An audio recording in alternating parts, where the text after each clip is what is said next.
with the full reveal of the Xbox Series X games happening on May 7th, I thought it'd be interesting to do a predictions and generally go over the rumors and the details that have been circulating around in regards to the games that will be arriving on the next generation Microsoft console.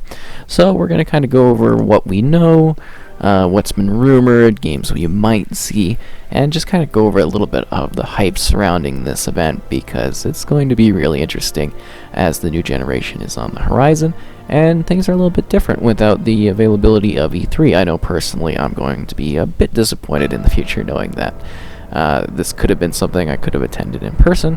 But moving past that, let's start with a little bit of games we do know.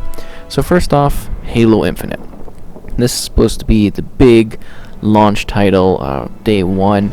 It's going to be just groundbreaking in terms of the new slipspace engine, the technology they're putting in, the effort behind this to scale across all the Xbox platforms, and it's supposed to be a big, huge kind of showcase for both the console in the next generation and Xbox itself, considering there hasn't been a main Halo title in a very, very long time. Now, it has been noted from Phil Spencer, head of Xbox, that Halo Infinite might not necessarily reach the launch date for the Xbox Series X, and they're not willing to delay the console for any titles. This is obviously due to the whole virus type situation that's still ongoing, and we'll have to wait and see if Halo Infinite is actually able to hit the mark in regards to that release date. I certainly hope so, as I think it will be a shining showcase of just what this console can do.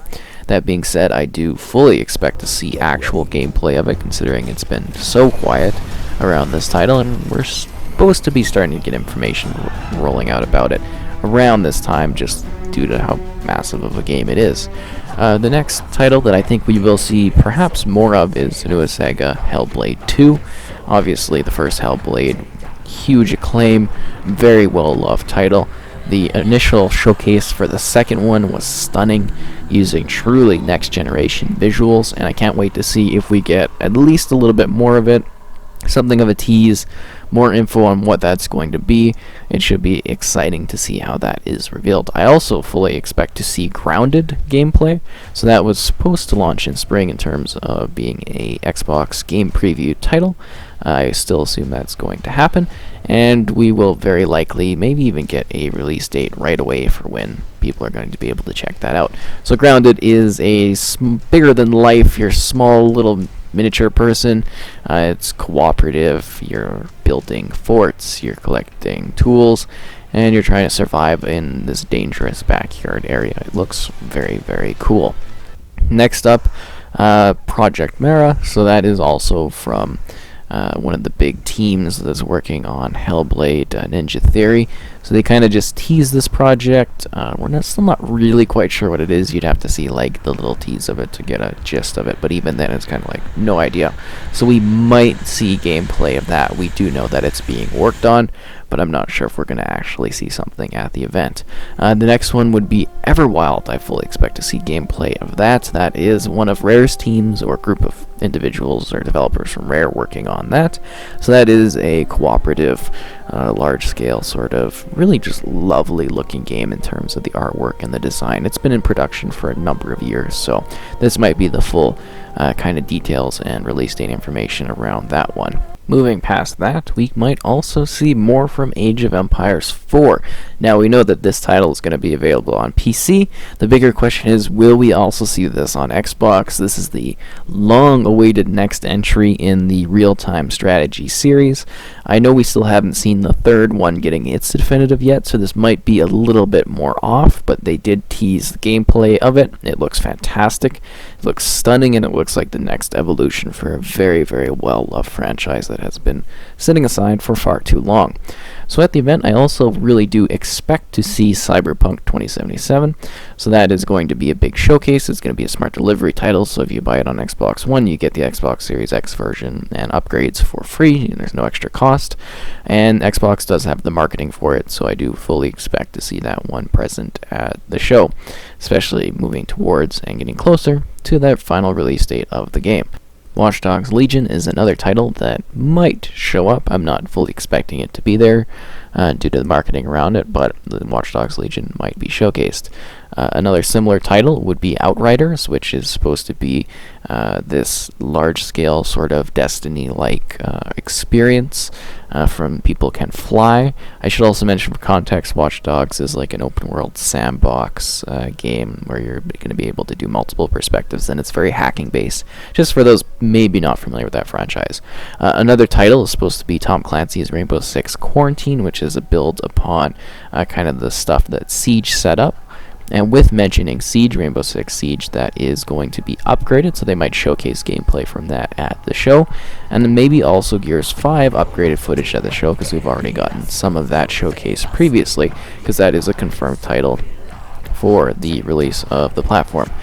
Some other games include Warframe is going to be confirmed for the next generation. We're not sure if that's an upgrade or a brand new version of it.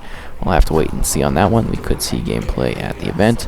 Assassin's Creed Valhalla will definitely be there, and it will be showcased as Xbox appears to have the marketing for the title, so I would fully expect that to be present, and, well, I mean, they've already confirmed it, so it will be there. Another title is Gothic, so don't know a whole lot about this one. It's a remake of a really old title that was fairly well known back in the day. There's also the Lord of the Rings Gollum. I'm not sure if we'll see that, but it is something to mention. Ubisoft's Gods and Monsters is another title that I'm not 100% sure if it'll be there. It might be, depends on the marketing and everything around that, because you got to keep in mind some of these Ubisoft titles did face some sort of delay after the release of Breakpoint, so that they could be tweaked and adjusted due to the open world style becoming too familiar to players and causing problems in their financials. Cool. So moving past that, we also have WRC9 that might be there, most likely not, but it is confirmed for Xbox Series X in regards to having a release on that platform. We also have Dying Light 2, which was delayed indefinitely a while back, so we're not sure what the situation with that one is or the licensing on it. So it should be interesting to see, what happens with that particular title, and if we will see it at the event. It could be a surprise. I've seen it a few times at E3, over the last couple of years, and it is looking really good. This is going to be a large-scale kind of showcase for what the next generation platforms can do. This is like an open-world zombie game where you directly kind of alter and change the world based on your actions in the game, and I think that aspect of it is really interesting and helps make it stand out from other titles. So at this point, we're now going to shift and move over to more rumor type things that might come into the show, things that don't necessarily have as much of a context or awareness around the actual games and if they will be present. So the big one here is going to be the next Fable title. It's been dubbed Microsoft's kind of worst kept secret. There is strong kind of teases. It's supposed to be what Playground, which traditionally works on Forza Horizon, is supposed to be working on, another side team. So it should be interesting to see if we do get Fable. I have a strong feeling that we're going to see a Fable title showcased at the event finally, because it's long overdue. But yeah, nothing confirmed on this one. I just have a really good feeling about it finally being showcased. And honestly, it's been far too long since we've been given a Fable title. This is another one which I really do believe will be showcased there. We saw kind of a tease of it with the Xbox Series X reveal, and that is Forza Motorsport 8. So the team took some time off. That's why we don't have a release. Well, we didn't have a release last year in the entry in the series, because they took a gap here to kind of fix up 7. So I'm really assuming we're going to see 8, and 8 will be a pristine premium showcase of what the platform can do. I'm thinking 120 FPS racing in 4K, and I think it's going to look insane if that is possible. I mean, it's obviously going to push things a lot. Regardless, we might even see just a super intense 60 FPS 4K, no matter what, as a basis for building from with that title. I also think we might see State of Decay 3. State of Decay 2 has been out for a while at this point. I'm assuming the team has been working on the next generation version of that, which is an open world zombie survival game with cooperative elements. We'll have to wait and see if that is true. There's been no teases, nothing of it, but that's just a feeling I have in regards to seeing that title being there. I think now is a good time to showcase it, especially since, time-wise, it does kind of line up as being something that we might see. Other stuff includes Compulsion Games' next title, so they just finished We Happy Feud, well, a fairly long time ago, so obviously they have been working on something. We might see that showcased at the event because, they're coming off of a fairly big title. It'll be really interesting to see what they're doing next. They have a very particular style to their games while not having too many out there. At the same time, it'll be really cool to see whatever it is that they want to release next, whether that's We Happy Feud 2 or something entirely different and twisted. Double Fine's games, they're working on some titles, but there's very likely something for Xbox being worked on the horizon, so we'll have to see what they're doing there. In Exile is still polishing off their main franchise, I believe Wastelanders 3, so they also are likely to be working on something else in the background. We'll have to wait and see what exactly that is. But that about summarizes all the predictions I have for this particular event. Let me know what your thoughts are on the games, and I look forward to also covering the full reveal on May 7th, whether that's like a summary of what was showcased, going over the trailers, going over the content, but it's time for the next generation of gaming on Xbox, and I'm very excited to see what it's going to bring, and I can't wait to cover it with gameplay and content and everything I normally do, because new console generations are always exciting, and I'm in a great position to cover one very well now, so I hope I'm able to provide good content. And if you did like what you heard and everything like that, be sure to subscribe and leave a comment if you have any questions or anything like that, or just want to build up the hype.